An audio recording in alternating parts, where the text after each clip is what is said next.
Tengku Permaisuri Selangor, Tengku Permaisuri Nur Ashikin berkenan memulakan penyalinan kalimah Bismillah sebagai simbolik permulaan penyalinan manuskrip Al-Quran pertama Muslimah oleh Yayasan Restu. Baginda yang berangkat ke Restu Global Quranic Arts Festival di Nasrul Quran Putrajaya turut berkenan merasmikan pelancaran penerbitan Mushaf Khadijah.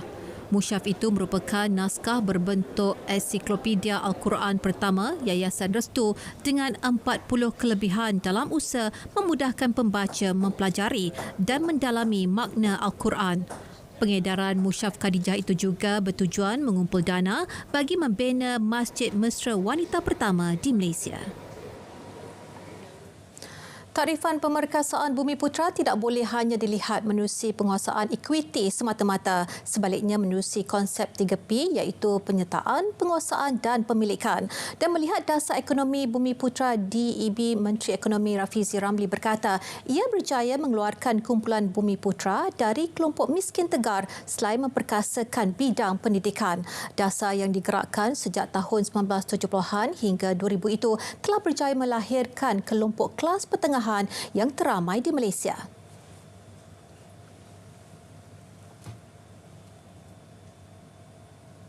Soal pemilikan 30% ini, itu pun sebenarnya tertakluk kepada bagaimana lensa mana yang kita ambil untuk memahami 30% tu. Jadi dia bergantung kepada definisi. Itu satu perkara yang pertama.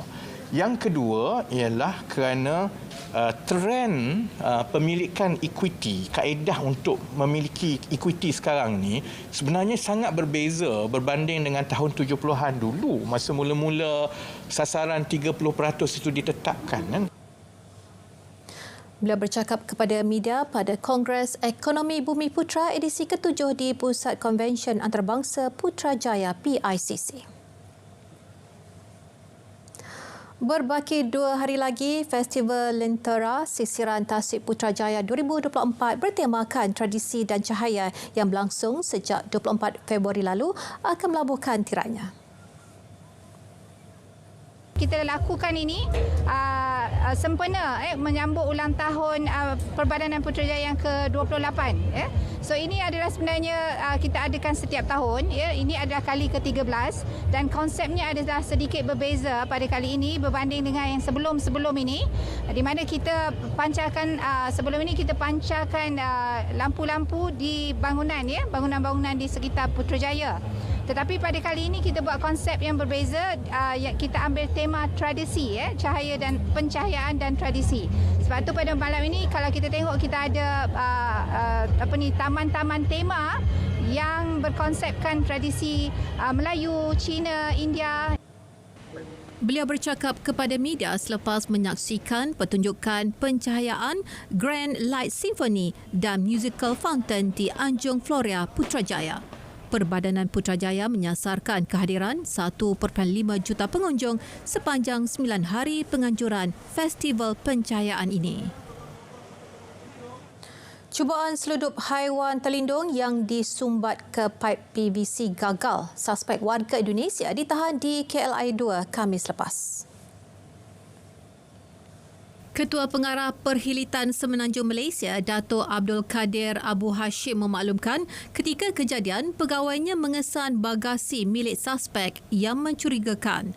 Suspek berusia 50-an mendakwa sebuah kotak di bawahnya berisi buah tangan dari Malaysia. Pemeriksaan lanjut membawa kepada penemuan 3 burung sewah tahu yang disumbat dalam 3 batang paip PVC. Suspek direman untuk membantu siasatan.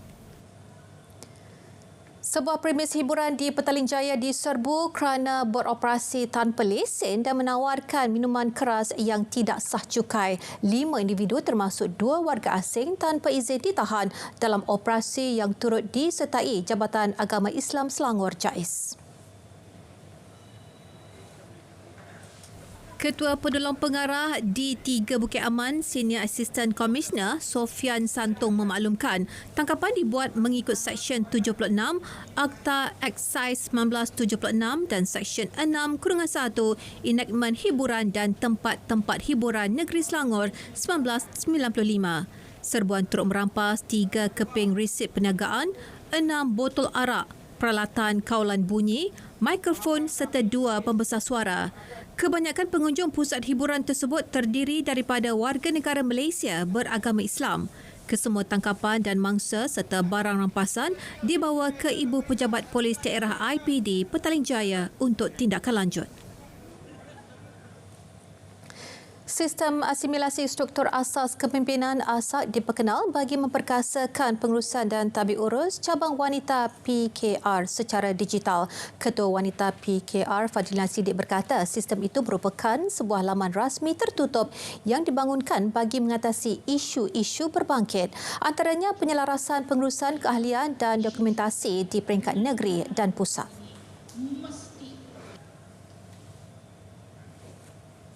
Penggunaan sistem ASAK ini sepenuhnya untuk membantu menguatkan parti, khususnya dalam isu-isu pentadbiran parti, keahlian, kemudian yang akan membawa kepada mesyuarat agung tahunan cabang masing-masing dan kemudian ke Kongres. Ini khas untuk wanita dan kita memperkukuhkan dalam konteks untuk menyusun dari segi wanita punya pengurusan. Beliau berkata demikian selepas majlis pelancaran sistem ASAK di Shah Alam, Selangor. Pasukan Liga M3 yang bakal mendapat lesen kebangsaan untuk beraksi di Liga Super musim 2024-2025 diingatkan agar tidak menjualnya kepada pihak lain.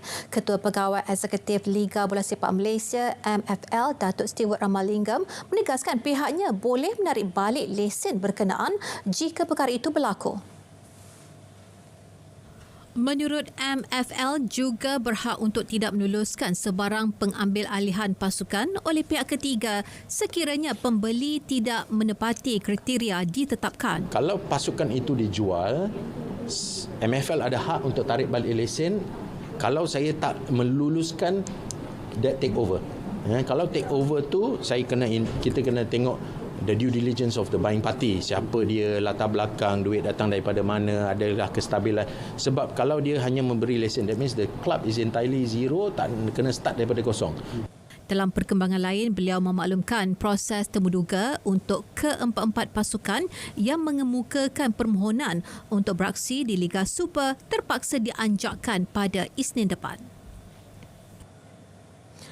Geran peluncuran RM100 juta wakaf Mara Madani dilancarkan bermula hari ini. Perdana Menteri berkata pelaksanaannya bertujuan meringankan beban pembiayaan pendidikan bagi pelajar Bumiputra menerusi hasil potongan cukai pewakaf. Perdana Menteri turut memaklumkan Yang di-Pertuan Agong Sultan Ibrahim berkenan menjadi penaung utama wakaf tersebut. Geran peluncuran RM100 juta dengan maksud dalam tempoh 2 tahun terkumpul minima RM1 bilion. Seperti mana potongan cukai bagi wakaf berasaskan saham seperti wakaf ASNB, dan juga wakaf An-Nur di bawah Johor Corp, kita bersetuju untuk melanjutkan potongan cukai untuk maksud tersebut. Beliau berkata demikian dalam ucapannya sempena Majlis Penutup Kongres Ekonomi Bumiputra KEB 2024 di Putrajaya. Pelaksanaannya dijangka bakal memanfaatkan 70.1% Bumiputra dan memastikan keterjaminan pendidikan golongan sasar.